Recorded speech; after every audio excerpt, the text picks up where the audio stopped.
Hello everyone, in this video we will now discuss strength of materials, or as you might know it, it is also called as the mechanics of deformable bodies.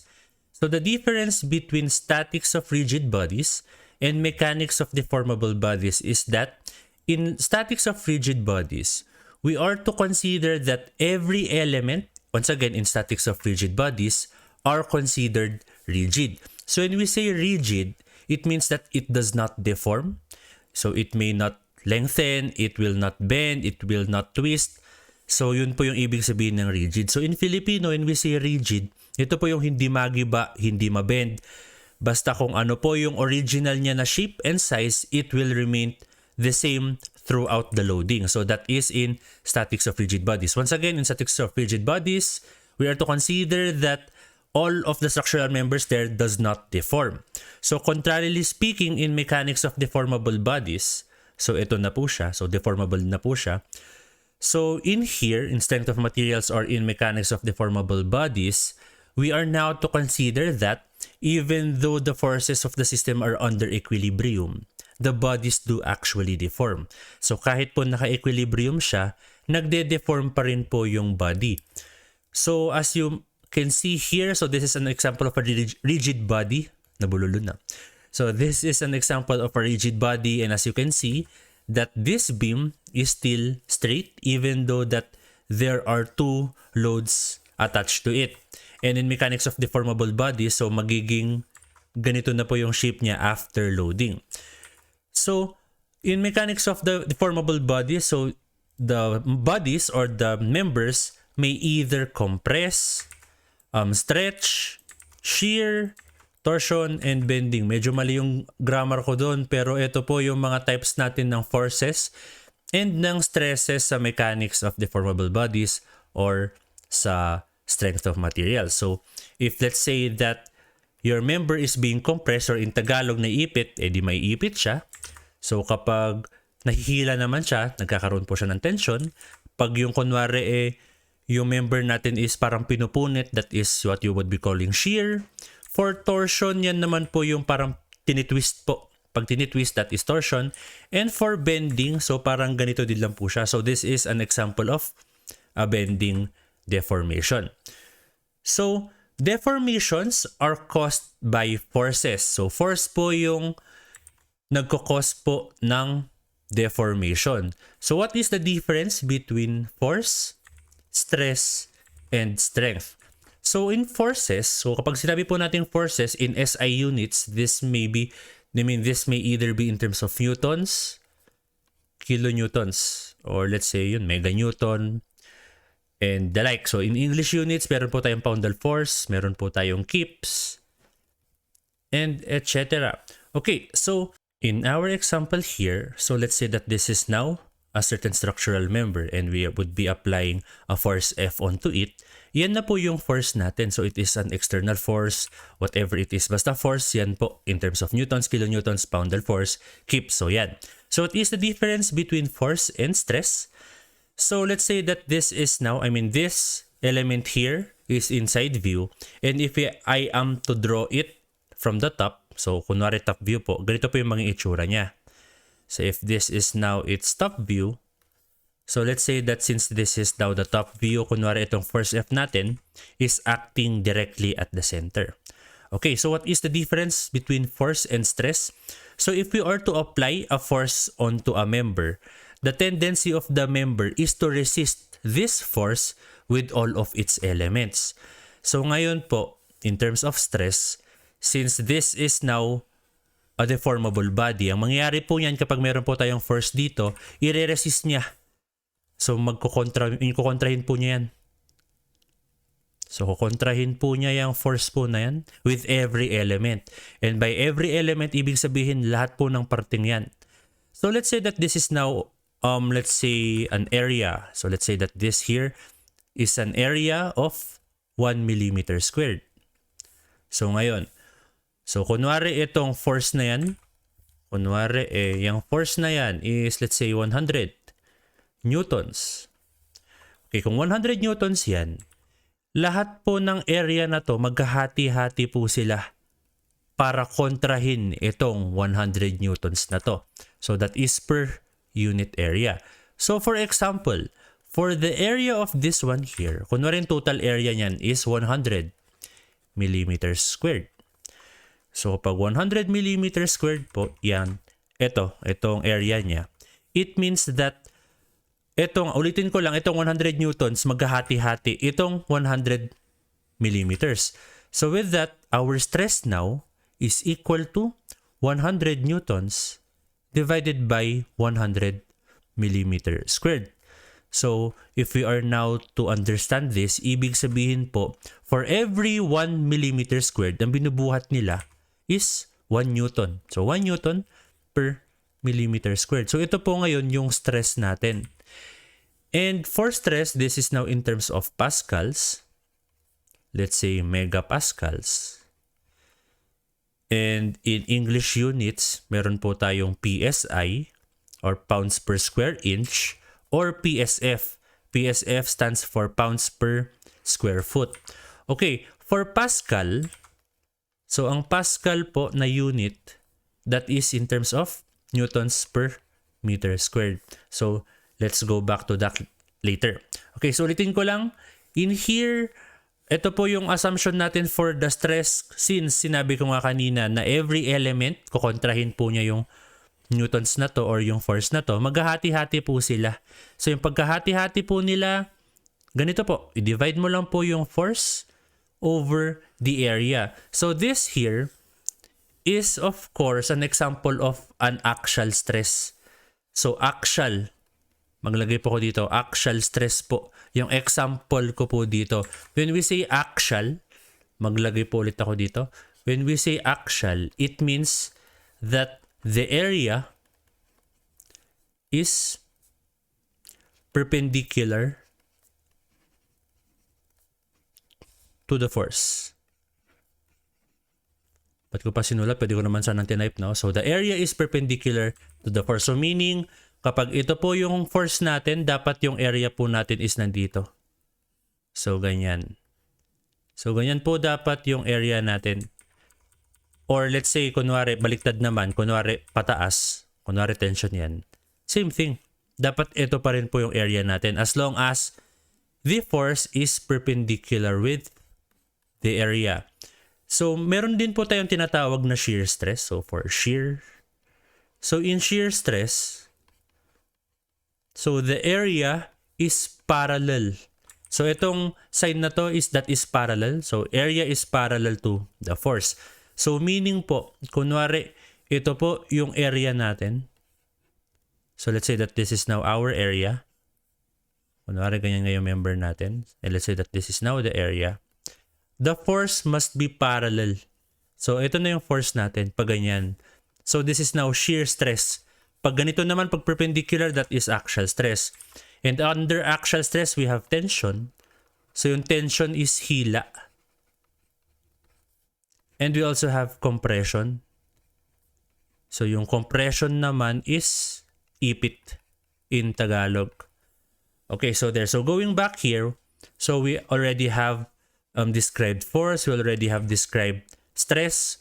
What about for strength? So yung strength naman po, that is basically the stress. So medyo synonymous sila. Pero pag sinabi po nating strength, that is the maximum stress. So maximum stress. So ibig sabihin, kunwari ito. So yung strength, yung stress nito is 1 Newton per millimeter squared.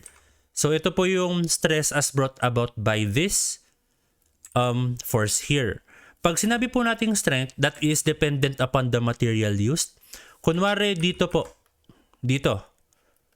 Kunwari dito po sa member na to, meron siya kunwaring strength na 5 newtons per millimeter squared. So ibig sabihin ito na yung lakas niya. So 5 newtons per millimeter squared, yun na po yung maximum strength niya. So ibig sabihin kapag umabot pa po ng 5.1 newtons per millimeter squared, ibig sabihin, sira na. So, hanggang 5 newtons per millimeter squared lang po yung kayang buhatin nitong member natin, if that is the strength. So, if we are now to compare the stress na nasolve natin kanina by its strength, ibig sabihin, hindi pa po masisira yung member natin kasi nga, yung strength niya is 5 newtons per millimeter squared. So this is now its capacity, and this is now the actual stress. So that is the difference between stress and strength.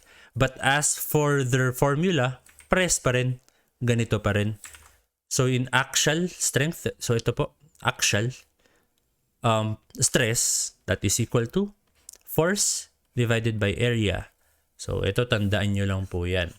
Okay, so another thing here, what is the relationship of newtons per millimeter squared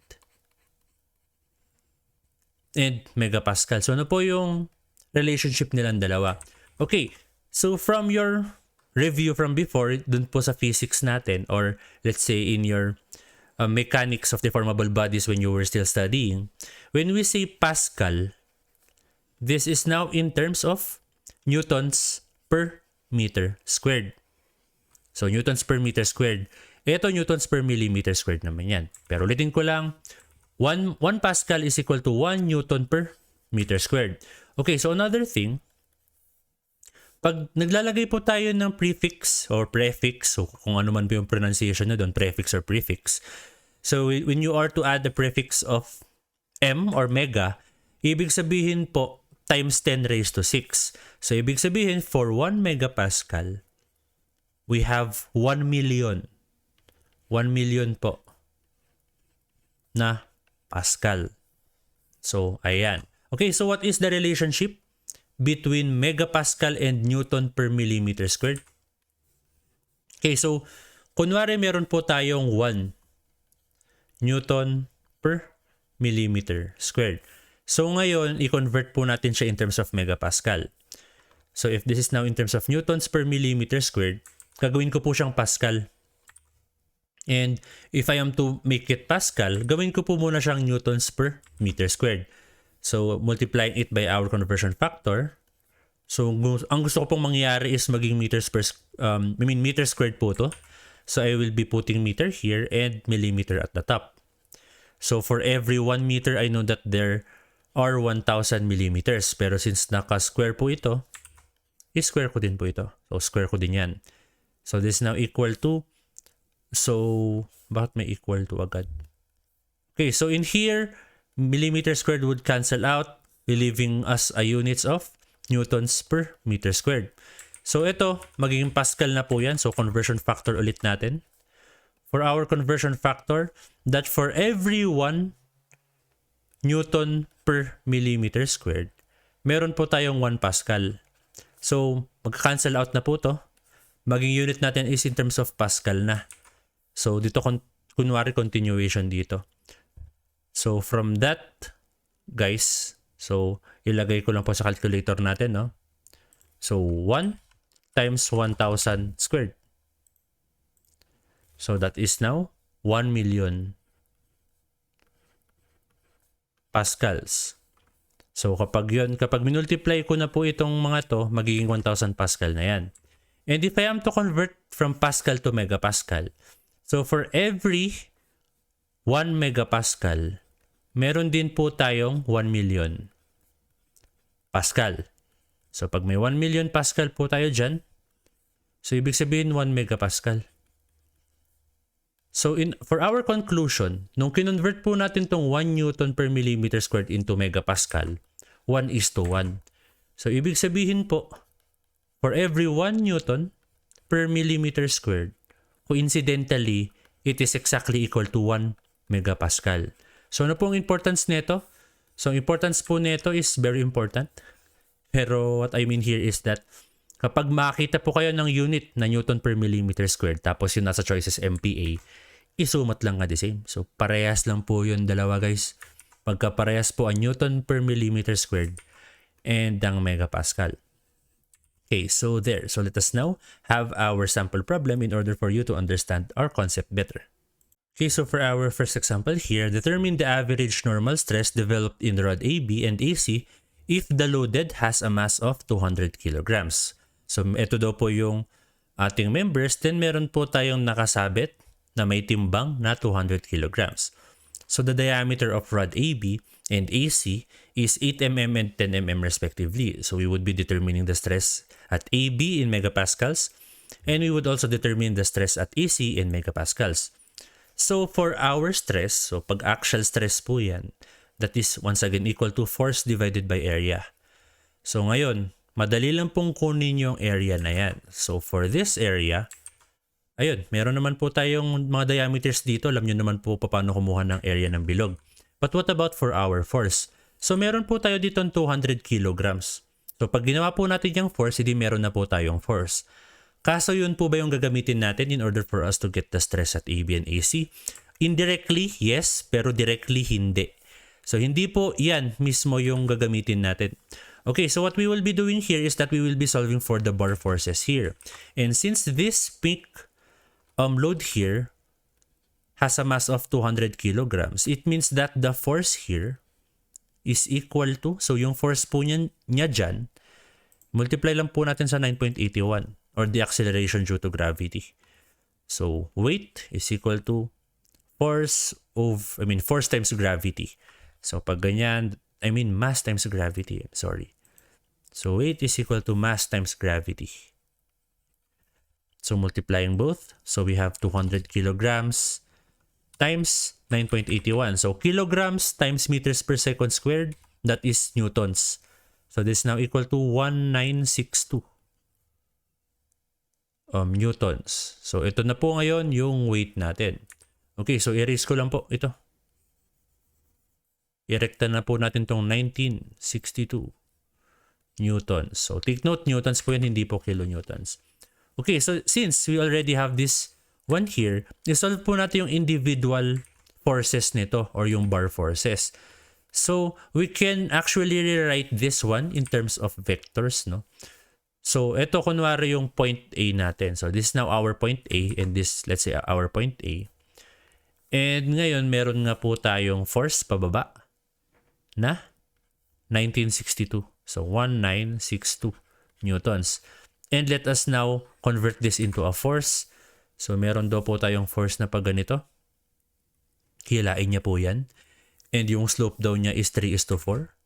So lagay ko lang dito 3:4. And yun, meron din po tayong force dito. And this is now AB. So this is AC and this is AB. So ito, alam nyo naman na po siguro yung gagawin. Let us just solve for AC and AB. And ayun, summation. So getting the summation of forces vertical is equal to 0, upwards positive. Bakit vertical pinili ko? Kasi masasolve ko na po agad yung AC. Yung AB hindi pa. So with that, dito po, AC. So yung AC po, but take note that we are to get the vertical component here. And since this is 3, 4, dapat may 5 po dito. Kasi yun po yung slope. Or in other words, if this is now the vertical component and this is the horizontal component, kunin po natin yung hypotenuse ng dalawa. So getting the hypotenuse of both, we would now arrive at 5. So 5.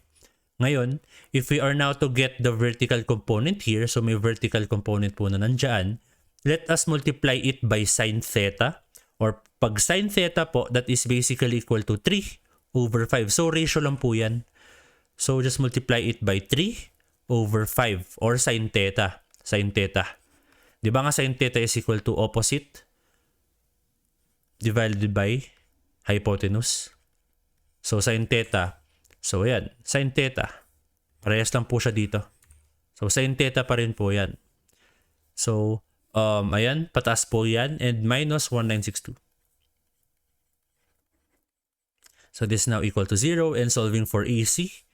So AC is now equal to, so 1962 times 5/3. So our answer here is 3270 newtons. So ito po yung AC. So that is now our answer for AC. So yun po ba yung sagot dito? Hindi po, kasi ang tinatanong po dyan is stress. So with that, for number 1, so stress at AB. Pero unahin na po pala muna natin yung AC kasi nandun na. Nasolve na po natin yung AC. So for AC, so unahin natin number 2. So stress AC is equal to force AC divided by area of AC. So The force that we have solved for is 3,270 newtons. And the area, so dito po, ang rod AC daw po has diameter of 10 mm. So kunin po natin yung area ng 10 mm. So ang area po ng 10 mm na bilog is pi over 4 times 10 mm squared. So getting the answer here, so I would just divide this by pi over 4 times 10 squared.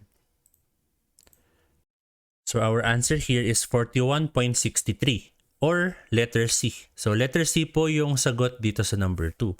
Okay, so for number 1, determine the stress at AB. I-solve po na muna natin yung AB. Since we already have the value of AC, ngayon, mag-summation forces horizontal naman tayo. So summation forces horizontal is now equal to 0. Let's say our sign convention is to the right positive. So, ganon. Ano po ba yung mga papunta sa right dito? That is AC. But of course, it must be the horizontal component. So with that, so for the horizontal component, so cosine po yung gagamitin natin. So from cosine is equal to adjacent over hypotenuse. And if this is now the angle, this is the adjacent and this is the hypotenuse. Okay, so with that, ang mangyayari po dito, AC times cosine, and ang cosine is 4 over 5. Tapos, ayan, papunta po siya sa right and to the right positive po tayo. So, positive po siya and negative AB. So, minus AB. So, this is now equal to 0. And ang AC nga natin is 3,270 newtons. So, 3,270 times 4 over 5 minus AB is equal to 0. Then we can now solve for AB. So, AB is equal to 3,270 times 4 over 5. So our answer here is 2,616 newtons. So kapag ganyan, for number 1, so number 1, so the stress at AB is equal to 2,616 newtons divided by pi over 4. So, ang area or ang diameter daw natin sa first rod or rod AB is 8 mm. So, times 8 squared. 8 mm squared. So, with this, so 2,616 divided by pi over 4. So, ulitin ko lang, divided by pi over 4 times 8 squared. So our answer here is 52.04. So from the choices, 52.04, that is letter A. So ganyan lang po kadali dito, pero emphasis lang na ito po pala 10 millimeters squared po yan dyan sa labas. Okay, so ganyan lang po kasimple ang strength of materials or mechanics of deformable bodies. So let us now have another example here. Okay, so for our next example here, a hollow circular post ABC. So this is now our post na ABC, and when we say hollow, it means that it has a hole there. So just like when you say hollow blocks, ibig sabihin bloke lang siya na may butas. So ito may butas po dyan sa gitna, guys. So once again, a hollow circular post ABC supports a load P1 is equal to 10 kilonewtons acting at the top. So we have a 10 kilonewton force here. A second load P2 is uniformly distributed around the cap plate at B. So meron pong load P2 na nandito, nakapalibot. So the diameters and thicknesses of the upper and the lower parts of the post are DAB is equal to 30 mm. So ito po yung diameter ng una. So this is now the diameter at the first one, and it also has a thickness of 5 mm. So, ito po, ibig sabihin yan, meron daw po tayong circular. So, this is now the top view. Ang pangit naman sa pa. So, meron po tayong circular na element dito. Tapos, meron daw po siyang thickness. So, ayan. So, this thickness here, according to the problem, is 5 mm. And this is now 30 mm. So, outside to outside. So, 30 mm. So, ito po yan. Yan siya. Okay. So, a second load, P2, nasa na pala tayo? So meron po din po tayong diameter at the lower part. So this is now 50 mm. So 50 mm yan. And the thickness is 8 mm. So dito ulitin ko lang, this is 30 mm. And this is 5 mm. Okay, so now we will be calculating for the normal stress at AB in the upper part of the post. So ito po yung poste natin at the upper part. Ito, kunin daw po natin yung stress dyan. So kung iisipin nyo guys, no, kung merong P1 dyan, tas may butas dyan, hindi ba mahuhulog yan? So yun din po yung iniisip ko dati dahil piloso po ako. Kaso, in this example, kahit hollow siya, it is assumed that there is a plate there. Kapag plate, ibig sabihin, ganyan. May plate po siya dyan kung saan po nakapatong ang P1 natin. But ayaw mag-cancel. So kung saan po nakapatong yung P1 natin. And with such, hindi po siya mahulog dito guys. Madidistribute lang yung force niya around this circle. Okay, so once again, stress is equal to force divided by area. And force, according to the problem, that is 10 kilonewtons. So 10 kilonewtons divided by the area. So ano po ba yung area? So once again, we have a circular section. So meron po tayong circular section na drawing ko kanina na hindi ko lang ba't ko in-erase. And in this circular section, meron po tayong diameter na 30 mm. And we also have a thickness of 10 mm. I mean 5 mm. So thickness is equal to 5 mm. So for the area, yung traditional approach po dyan, ng kunin mo po, is yung area ng buo minus area ng loob. And with that, the area at the outside, so pi over 4 times the outer diameter squared minus pi over 4. So kapag 30 mm po yung diameter at the outside, then meron din po tayong thickness na 5 mm. Mangyayari po dyan, this is now equal to, so pi over 4 times, ano po yung diameter nitong nasa baba? So that is the diameter at the outer part minus thickness times 2. So twice the thickness squared. Kasi meron po tayong thickness dito, meron din po tayong thickness dito. Okay, so with that, the area that we can solve for here, just looking at the calculator, hindi ko na po isa-sub. So pi divided by 4 times the outer diameter squared minus pi over 4 times 30 minus twice the thickness squared. So our answer is 392.699 millimeter squared. Since we already have the force and the area, so substitute na lang po natin yung area in our equation here.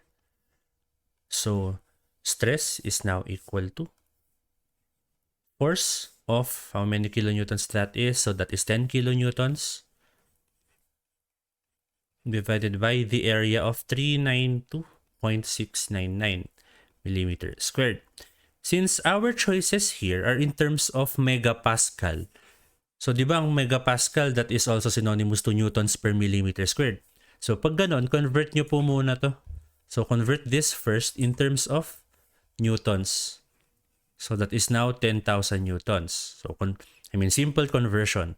So with that, this is now equal to, so 10,000 divided by 392.699. So our answer here is 25.6, 0.465 megapascals. So with that, our answer here is 25.46. Teka, ulitin ko lang pagkabilog natin. So 25.46. So this is now our answer for number 3. So for number 4, it is desired that the lower part of the post has the same compressive stress as the upper part. What would the magnitude be of P2? So ano daw po yung magnitude ng P2 ngayon? So considering na ang gusto po, dapat daw yung stress na nasa baba, same deal lang po siya doon po sa nasolve natin na 25.465. But before anything else, delete ko na po muna lahat yan in order for me to have a fresh space. So, ayan, delete po natin yan. And voila. So, ulitin ko lang, ito po yung goal natin na value ng sigma. So, ito po dapat, kasi yun po yung nasolve natin. So, in this example, pag mamali nyo po itong number 3, mali na po kayo ng 4. So, okay. So, next. Anong gagawin natin? Ulitin ko lang, ito daw dapat yung stress na nasa baba. So, ang tanong, what is this value for P to be? I mean, what would the value for P to be in order for us to get this value? So, for sigma, that is once again equal to force divided by area. And with that, we already have the value for sigma, and that is 25.465. So, ito na po yung stress na hinahanap, na required.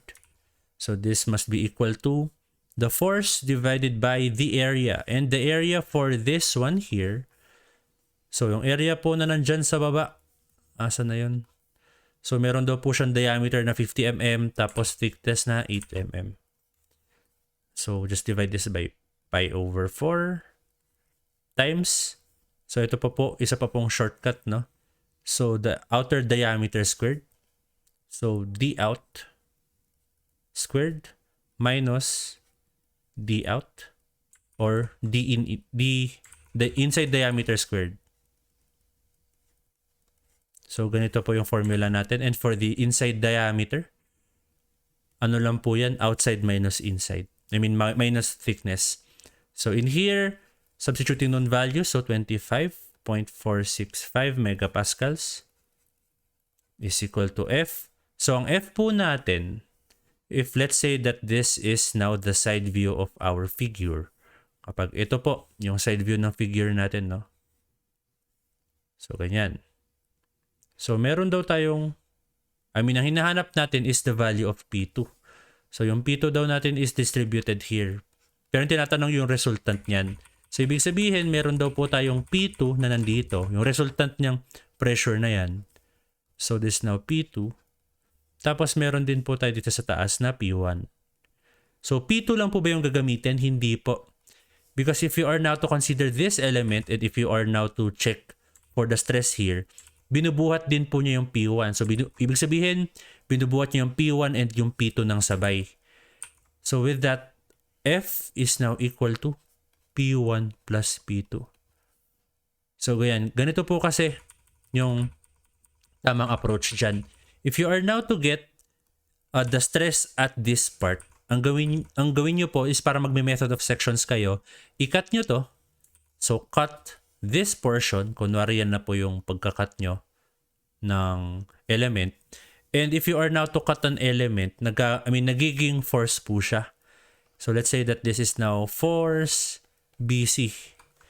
So, itong force BC po na to, yan po yung minumultiply ngayon. Yan po ngayon yung dinidivide sa area in order for you to get the stress. So, itong force na to, dapat FBC yan po. And as you can see, if we are now to take this part of the equation, itong FBC, binubuhat po niya yung P, pati yung P2. So, hindi po automatic na pag sinabing nandito daw po yung force or yung kinoconsider mo sa baba, imumultiply mo na siya ngayon sa P lang. Or P lang yung force na gagamitin mo, or P2 lang yung gagamitin mo. Kasi in the first place, it is carrying both of this. So, ito po yung pinakatamang theoretical approach. I-solve mo po yung FBC, then, ayun, use it in this equation. And in this part here, we can now conclude that FBC is equal to P1 plus P2. So, yan po. And P1, that is still 10 kilonewtons. So, 10 kilonewtons pa rin po yung P1. Yung P2 ngayon hinanap natin, so plus P2 divided by pi over 4 times the outside diameter of 50 mm ata yun. So, 50 mm squared. So, this must be quantity squared minus the inside diameter of 50 mm minus twice the thickness of 8 mm. So, with this must be squared. And ayan. So you can also solve for the value for P2. So pwede namang shift solve. Di ko lang sure kung matagal to or mabilis. Pero try na lang natin. But take note pala guys, take note that this must be in terms of Newton. So dapat naka-Newtons po ito. So palitan na po natin to. So P2, urong ko lang siya dito. And ayun, dapat naka-Newtons to in order for us to arrive at an answer of megapascal. So dapat naka-Newtons, Newtons yan, millimeters yan. Okay, so 25.465 is equal to 10,000 plus alpha x, or yung P2 natin, divided by pi over 4 times 50 squared minus 50 minus 2 times 8 or 16. 16 na lang lagay natin para mas mabilis po si calculator kahit papano ng unting-unti lang. So ayan, shift solve na po natin to. So shift solve. So solve for the value of x. So our answer here is now 16,880.22 newtons. And in our problem here, it is in terms of kilonewtons. So convert lang po natin yan in terms of kilonewtons. So this is also equal to, just divide this by 1,000. So our answer here is 16.88 kilonewtons. So yun po yung dito sa part na to. So that is letter A. So lastly, for number 5, so if P1 remains at 10 kilonewtons and P2 is now set at 25 kilonewtons, what new thickness of BC in millimeters will result in the same compressive stress in both parts? Okay, so ganun pa rin po. So dapat daw po parehas yung stress natin dito and stress natin dito sa baba. So erase ko lang po itong ibang mga parts na nandito. So I will erase just this pala. So ayan. Okay, so now itong P2 daw is magiging 25 kilonewtons. So itong P2 na to dapat daw 25 kilonewtons yan. And in this case, so ito daw dapat 10 kilonewtons. Ito 25 kilonewtons. So in other words, if FBC is equal to P1 plus P2, so FBC is now equal to 35 kilonewtons. So yun na po yung ilalagay natin sa equation na to. So ito, dapat po 35 kilonewtons na yan, or 35,000 newtons. Okay, so if that is now the case, ang hinahanap na po natin ngayon is the new thickness of BC. So, di ba yung thickness natin is ito kanina? So, this was our thickness a while ago. Hindi palitan lang po natin yan ng variable x or variable x. Now, solving for x. So, pwede naman po tayo mag-shift solve dyan. Kaso ulitin ko lang, medyo matagal yan. Kaya kapag mag-shift solve man po tayo, ang gawin natin is ilagay na lang po natin sa numerator lahat, no? So, mangyayari dyan, magka-cross multiply na po ako. So, 25.465 times pi over 4. Oops. Times 50 squared minus 50 minus 2x quantity squared is equal to 35,000 newtons. So pag gusto nyo i-rekta to, pwede naman kaso mas matagal siya na onte. Ito lang para mas bumalis. Kung kaya nyo nga i-solve ng mano-mano, edi better. Pero gamitin na lang natin yung calculator natin since meron naman.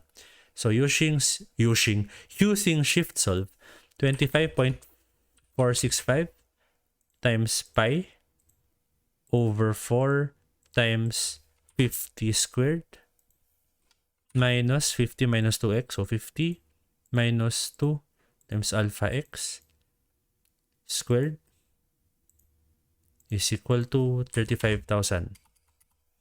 So shift solve natin, and para mas bumilis naman ilalapit ko po sa mga values na nandito. So hindi ko pa po alam kung anong sagot dito, pero tatry ko 11 na lang, or yung mga nasa gitna nila. Kunwari 11.45. So equal sign ko na yan, 11.3 0.06. Mabilis lang pala. So, our answer here is now 11.31.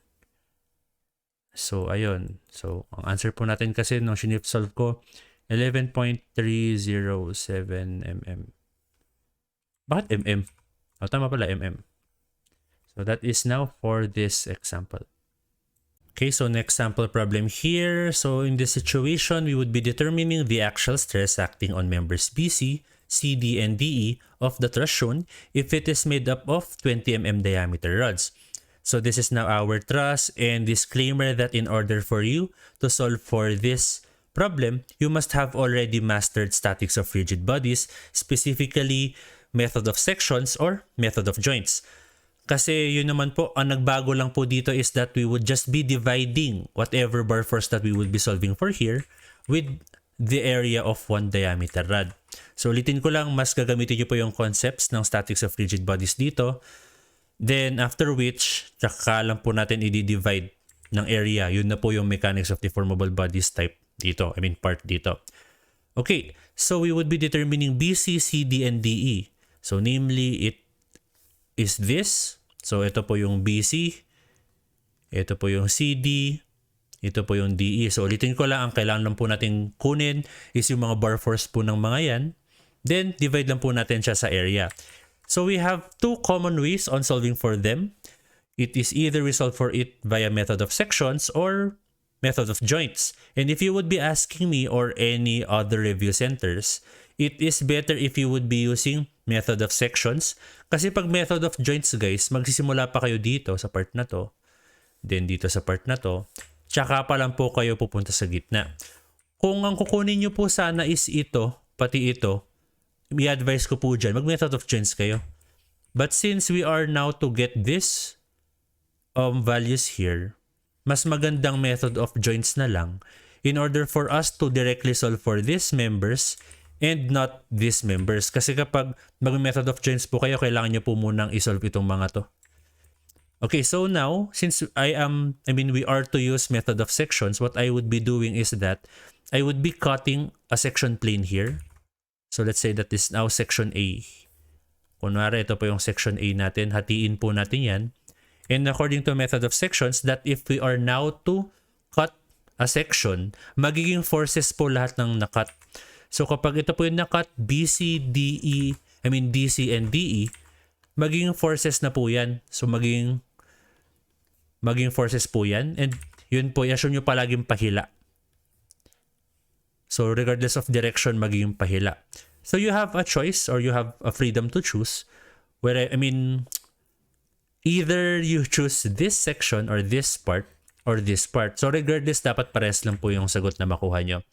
And since I am to choose this part, kasi parang mas madali sa tingin ko, edi, ayan, ito na po yung section natin. But in order for us to make use of this method, we must first solve the reactions. And in this case, since I am only to consider the right side of the truss, kahit ito lang po yung isolve kong reaction. So since this here is a roller support, may vertical reaction lang po dyan. So for that one, tawag dito. Ano nang gagawin natin dito? Mag-summation of moment tayo. At where? So mag-summation po tayo ng moment sa A para po maalis si A sa equation. Kasi meron din po tayong area vertical dito and area tuloy. A vertical and A horizontal. So, dito na lang po tayo mag-moment para mawala yan dalawang yan sa equation. So, this now equal to 0 and let us assume that clockwise is positive. Okay, so una, if this now our lever arm, ano po ba yung mga forces para umikot po itong structure natin? We have 10 kilonewtons. So 10 kilonewtons times of course the lever arm of 3 meters. Plus, so this is positive because the tendency of this force is to rotate this point by a clockwise direction. So kita nyo naman, paikot siya papunta dito.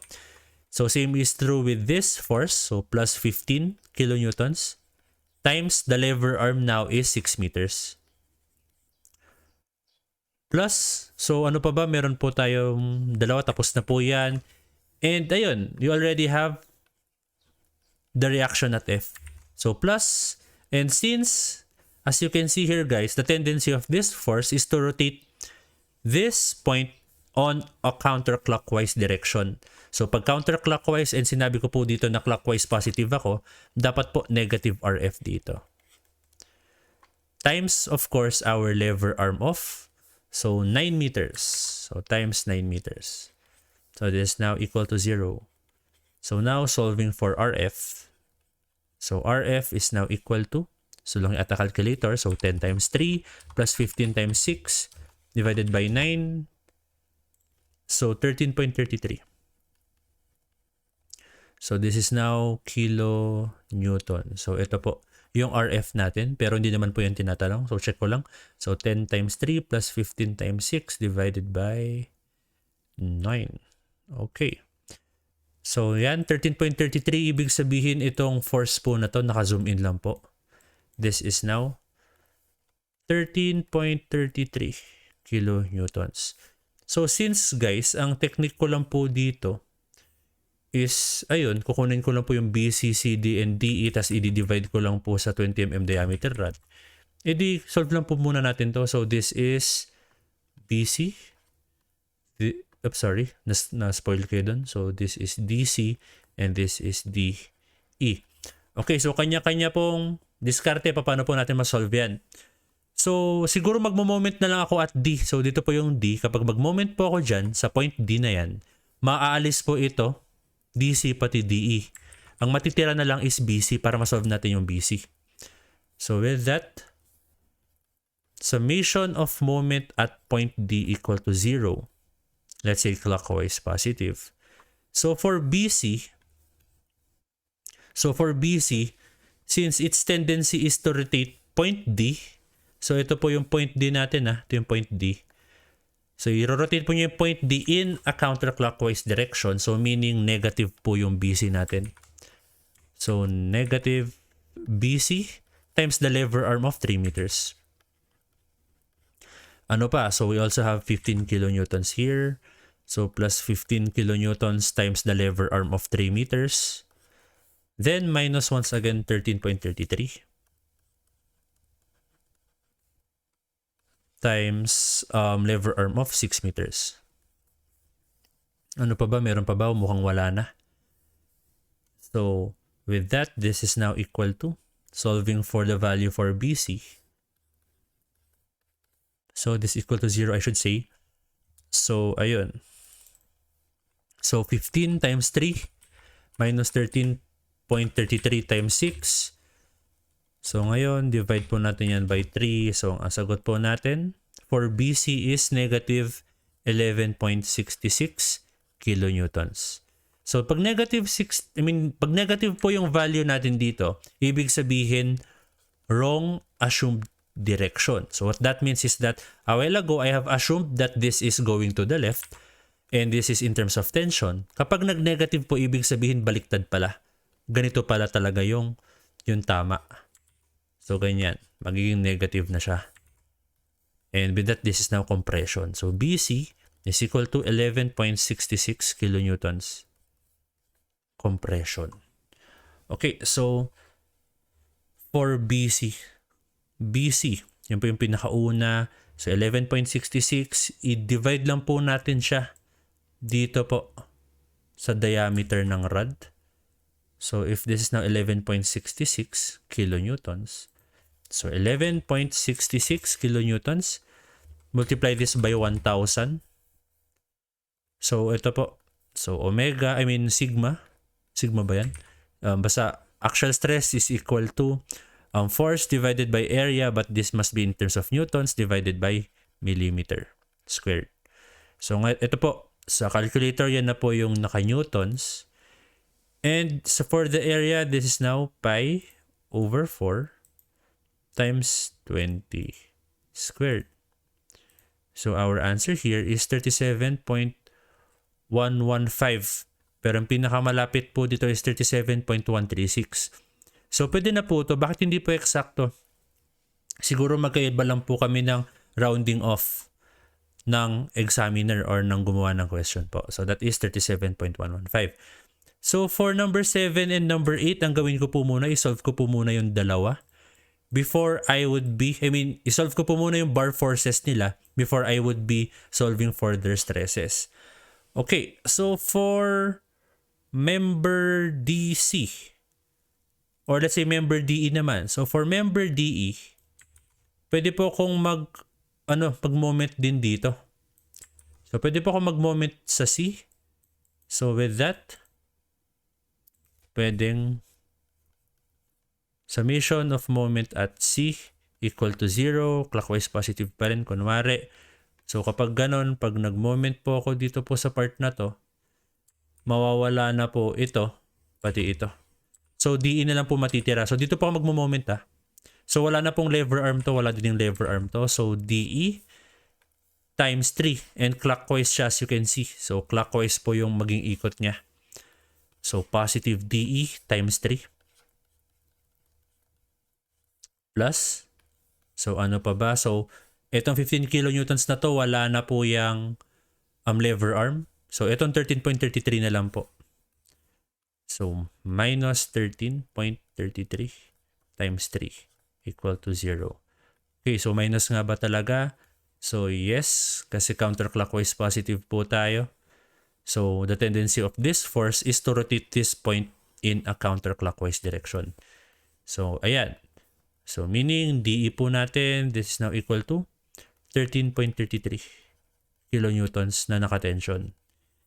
Then for this one at the middle, so it is either you will be computing for it summation forces horizontal or summation forces vertical. So kapag gagamitin nyo po yung dalawa, dapat parehas lang po sila ng answer. So ngayon, try na lang natin yung dalawa. So for DC, summation forces vertical muna equal to 0, upwards, positive. So meron po tayong slope pala dito sa part na to.